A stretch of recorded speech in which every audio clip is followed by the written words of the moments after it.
Oi, eu sou Lu Haddad, médica livre-docente em gastroenterologia pela USP. Oi, eu sou a Beatriz, eu sou médica, cirurgiã geral e nutróloga e trabalho na Lide Saúde. Hoje a gente vai falar do impacto da menopausa na perda de peso. Bia, realmente a menopausa atrapalha a perda de peso? Olha, eu não diria atrapalhar, mas ela pode sim interferir.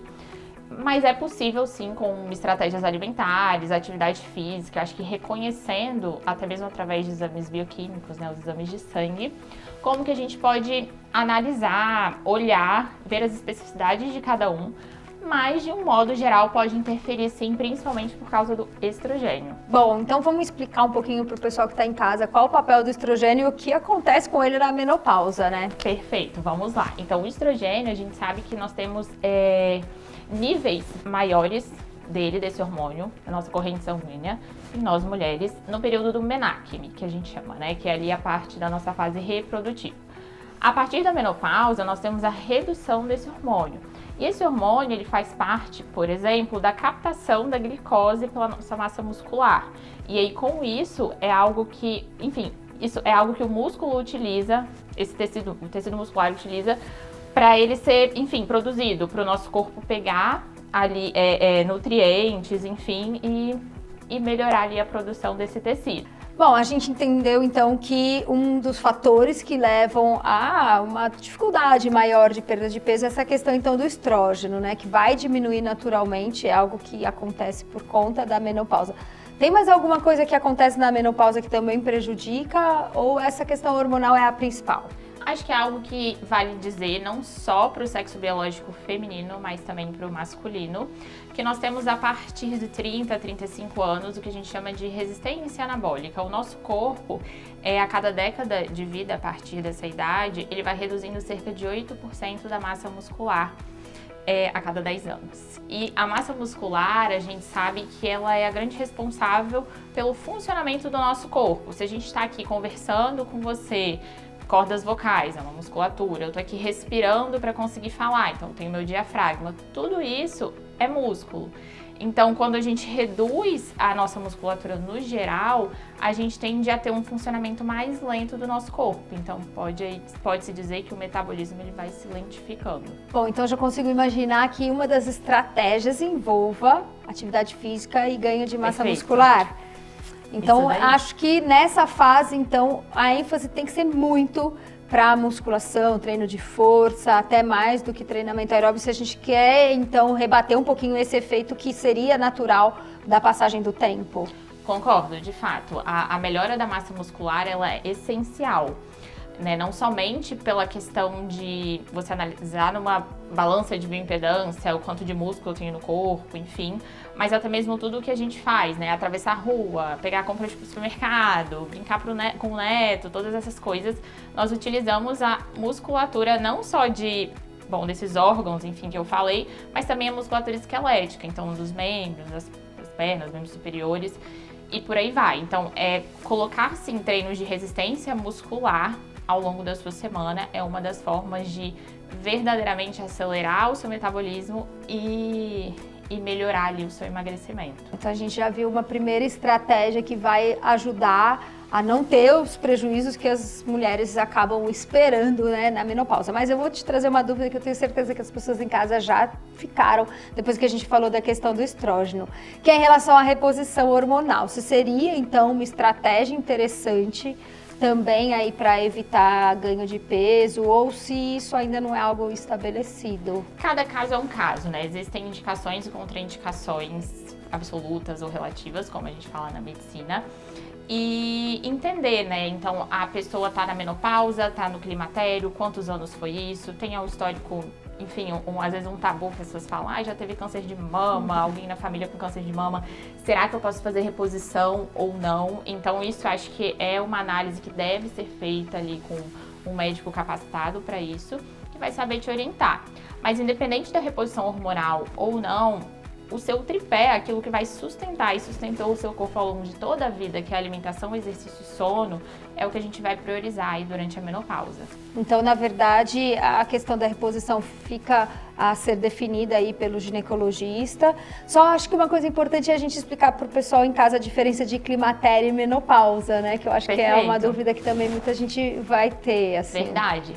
Clinicamente falando, a menopausa é quando nós temos a ausência de menstruação por 12 meses consecutivos. E o climatério é quando a gente começa a ter essa falência ovariana, né? O nosso ovário vai reduzindo ali a produção dos hormônios e aí a gente começa a frequência dos nossos ciclos menstruais, ele pode reduzir, pode ficar irregular. É quando a gente começa a ter as ondas de calor. Então, as ondas de calor, teve um estudo que mostrou que pode estar relacionado até mesmo ao nível de glicose sanguíneo. Ainda existe muita coisa a se estudar, mas nas pessoas analisadas, nas mulheres analisadas na menopausa, que tinham ondas de calor mais intensas, eram aquelas com sobrepeso, obesidade ou histórico de resistência insulínica. Não se sabe se é uma causa, que tipo de associação que é isso, mas é algo que a gente já leva em conta quando a gente monta uma estratégia alimentar, para que a gente evite picos glicêmicos, hipoglicemia reativa e por aí vai. Isso é interessante, né? Quando a gente começa a ter sintomas que muita gente fala, tô na menopausa, na verdade você tá no climatério. Se você ainda menstrua e não passou 6 meses sem ciclo menstrual, você tá no climatério.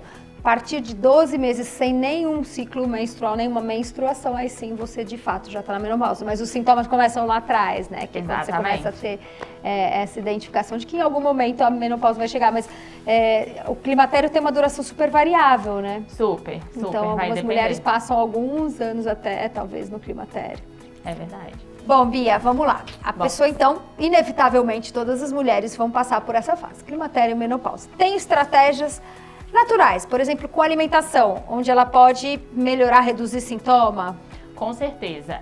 Falando um pouco da parte científica, né, alguns estudos analisaram, acho que foram 17 mil mulheres na menopausa, e aquelas que consumiam diariamente frutas, vegetais, cereais integrais e reduziram o consumo de gorduras saturadas, tiveram uma redução exponencial nos sintomas aí, tanto do climatério quanto menopausa. Então, as ondas de calor, isso vai ajudar, por consequência, no emagrecimento, acrescentaria ali o aporte proteico, o exercício de resistência muscular. Então, fazer esse combo ali.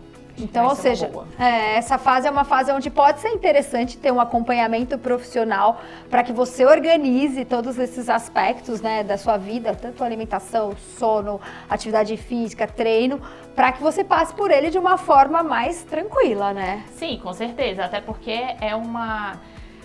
pode ser considerado um ciclo da nossa vida, né? Uma fase da nossa vida aí que... Então, a gente não precisa sofrer ao passar por ela, né? Eu acho que se a gente passar a entender o que acontece no nosso corpo, existe a informação aqui geral, que vai acontecer com a Lu, que vai acontecer comigo, às vezes com você que está assistindo, mas existem particularidades de cada uma de nós que vale a pena, assim, ser analisada numa consulta médica, numa consulta comportamental, numa consulta nutricional, que é muito do que a gente faz na LIT. Já aproveitando para falar sobre isso. Ô Bia, e tem algumas pessoas que podem ter mais sintomas, outras menos sintomas? Tem alguma relação, assim, em relação a essa fase da menopausa e como a gente pode influenciar essas ocorrências? Já que a gente está falando aqui sobre emagrecimento, emagrecer na menopausa, pessoas que têm resistência insulínica, ou seja, dificuldade do hormônio insulina agir no corpo, que é o hormônio que faz com que a glicose do nosso sangue seja distribuída para os nossos órgãos e tecidos, são pessoas que tendem a ter mais fogachos, com maior frequência ondas de calor. Não somente quem tem resistência insulínica ou até mesmo um diabetes aí descontrolado, mas o sobrepeso e a obesidade, que está associado, querendo ou não, à própria resistência insulínica. Então, talvez fosse interessante um emagrecimento, uma perda de peso prévia, né? Porque as mulheres entrem na menopausa numa condição metabólica melhor, né? Sem resistência à insulina e tudo mais, porque ela vai passar de uma forma mais tranquila. Então, acho que é bom pensar nisso antes mesmo. É verdade. Geralmente, às vezes, a gente pensa assim, eu vou esperar então entrar na menopausa que eu vou resolver minha vida.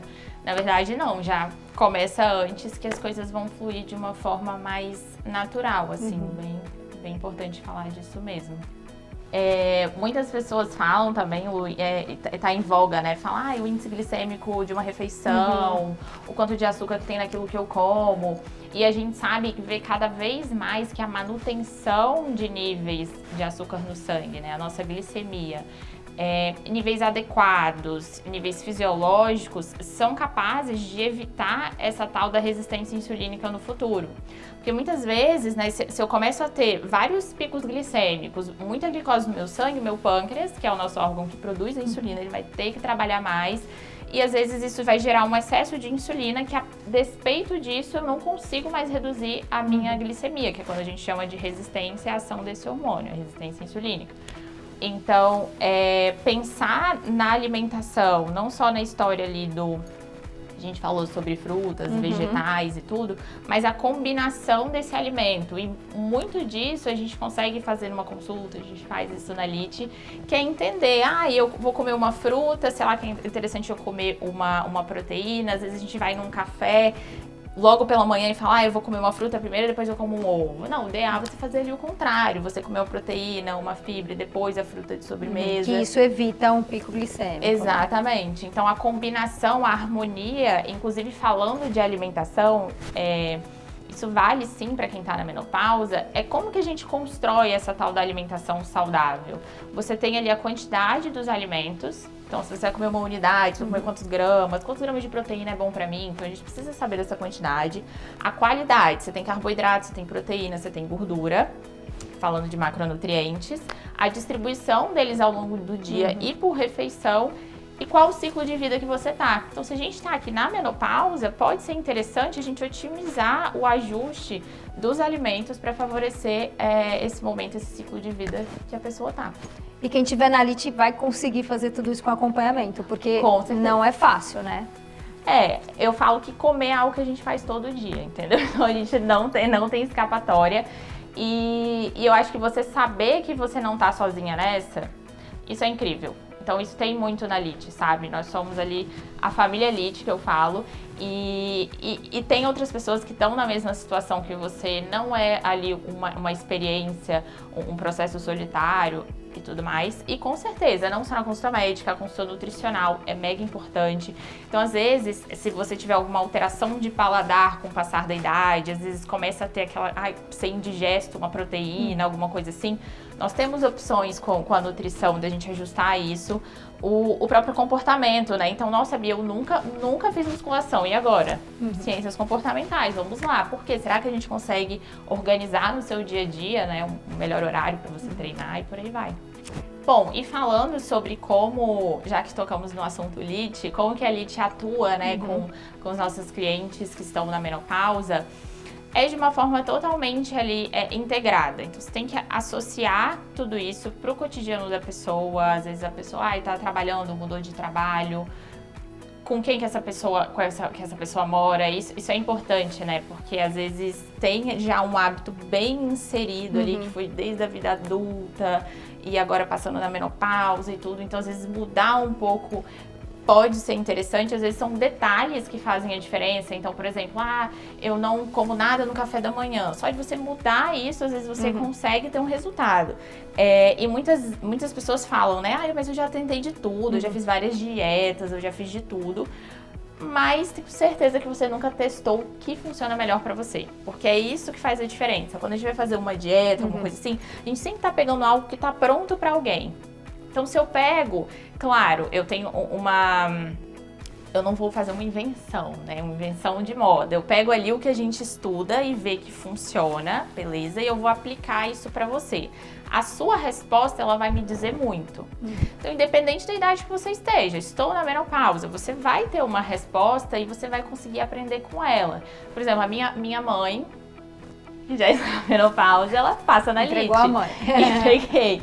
Mas ela é uma pessoa que foi super bem, acho que ela reduziu uns 4 quilos, mais ou menos, ali logo no primeiro mês com a gente. Então estou falando dela, né, já que ela é minha mãe, não vai ter nenhum conflito de interesse. Mas enfim, nós temos clientes assim que estão na menopausa e têm resultados. E descobrem que nem é tudo sobre o peso, mas muito pela composição do corpo. Se sentem mais dispostas. Mais ativas, né? Ganham massa muscular. Perfeito, exatamente. E muda a composição, né? corpórea também, que isso é super importante. Sim, é essencial. Troca a gordura por massa magra. Exato. Bom, se você está na menopausa ou não está na menopausa, mas está interessado em saber o que é melhor para você comer, qual o melhor exercício para você, agende uma consulta experimental sem compromisso aqui com a Lite, que a gente vai explicar um pouquinho mais como a gente funciona e como que a Lite vai funcionar para você. É isso aí, gente. Obrigada, Bia. Nada, foi um prazer. Prazer.